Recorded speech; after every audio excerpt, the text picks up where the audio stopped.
Hello everyone, তোমরা সবাই কেমন আছো? আশা করি সবাই খুব ভালো আছো। আবারও একটি ভিডিও নিয়ে চলে এসেছি। আজ সকাল থেকে সারাক্ষণ আমি কি করলাম চলো তোমাদের সঙ্গে শেয়ার করি। প্রথমে আমি ঘুম থেকে উঠে পড়েছি, তারপর কলকেট নিয়ে এখন ব্রাশ করছি। তারপরে এখন ঘর দাবাগুলো আমি ভালো করে মুছে নেব। আমার না ঘর গুছাতে খুব ভালো লাগে। তোমাদের কার কার ঘর গুছাতে ভালো লাগে আমার মতো প্লিজ কমেন্টে জানাবেন। তারপর ওদিকে ঘর ফর সব মোছা হয়ে গিয়েছে, কাজও সারা হয়ে গিয়েছে, বাসন কাপড় সবই প্রায় কমপ্লিট হয়ে গিয়েছে। এবার আমি এখন মুখটা ধুয়ে নেব। সেই কখন ব্রাশ করছিলাম আর এখনও মুখ ধুইনি। তারপর এখন ফেস ওয়াশ নিয়ে নিয়েছি, ফেস ওয়াশ দিয়ে মুখটা একটু ফ্রেশ করে নেব। এই ফেস ওয়াশটা খুবই ভালো, আমি কদিন ইউজ করে রেজাল্ট পেয়ে গিয়েছি। আচ্ছা, কার কার তাড়াতাড়ি ঘুম থেকে উঠলে মাথা ঘোরে? আমার তো খুবই মাথা ঘুরছে। আজকে অনেকই তাড়াতাড়ি আমি ঘুম থেকে উঠেছি। ফাইনালি এখন আমার মুখ ধোয়া হয়ে গিয়েছে। এবার আমি এখন মুখে একটু রোজ ওয়াটার অ্যাপ্লাই করে নিচ্ছি। আমি যখনই মুখ ধুই এটা আমি মুখে লাগাই, আমার ভালো লাগে, মুখটা একটু অয়েলি ভাব লাগে। তারপর এটি আমি মুখে দিয়ে দিলাম, একটু ম্যাজিক লিপস্টিক হালকা করে দিই। আমি প্রায় সব সময় এটাই ঘরে দিয়ে থাকি। তারপর এখানে আমাদের পাখি দেখো, 6টা পাখি আছে।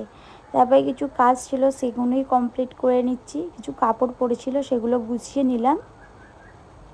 নিয়ে এখানে এখন চা রুটি নিয়ে খেতে বসে গিয়েছি। সেই 7টার দিকে উঠেছি, এখন 11টা বাজে। কাজ ফাজ কমপ্লিট করে তারপর খেতে বসলাম। এখানে আম্মাজি বললো কয়েকটা আম আছে ওটা নিয়ে চাট করো। এখানে আমগুলো সব ছিলে নিচ্ছি। তারপরে আমি ননদকে বললাম এটা একটু গ্রেট করে দাও। উনি ওদিকে গ্রেট করছে, আমি এদিকে রান্নাটা কতটা হলো সেটাই দেখলাম। তারপর এখানে ভাতটা এখন আমি খসিয়ে নেব। আমরা ভাত খসিয়ে রেখে দিই। ফাইনালি এখানে এখন সব ভাত আমি খসিয়ে রাখছি। ভাতটা খুব গরম ছিল।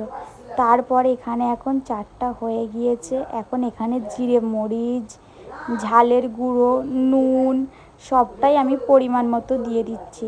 টক আমে দেখবে ঝাল, জিরে মরিচ এগুলো সব একটু বেশি দিলে খেতে ভালো লাগে। তারপর সব দিয়ে মাখিয়ে নিচ্ছি। উফ, যা হয়েছিল না, দেখেই জিভে পানি চলে এসছে।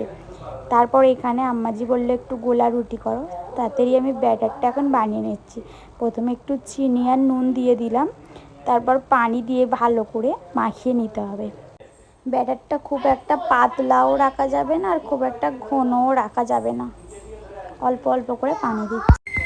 আমার ব্যাটারটা কমপ্লিট হয়ে গিয়েছে। এই দেখো কি সুন্দর করে আমি ব্যাটারটা গুলে নিয়েছি। তারপর এখানে গ্যাসে আমি একটা তাওয়া বসিয়ে দিয়েছি, অল্প করে তেল দিয়ে দিয়েছি। এই দেখো ব্যাটারটা ঠিক এই রকম ঘন রাখতে হবে।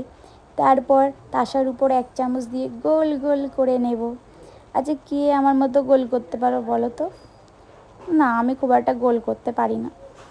তারপরে ফাইনালি আমি এটা তুলে নিচ্ছি। আমার ফাইনালি গোলা রুটি কমপ্লিট। তারপর সব কাজ সেরে এখন গোসল করতে যাব। বাই।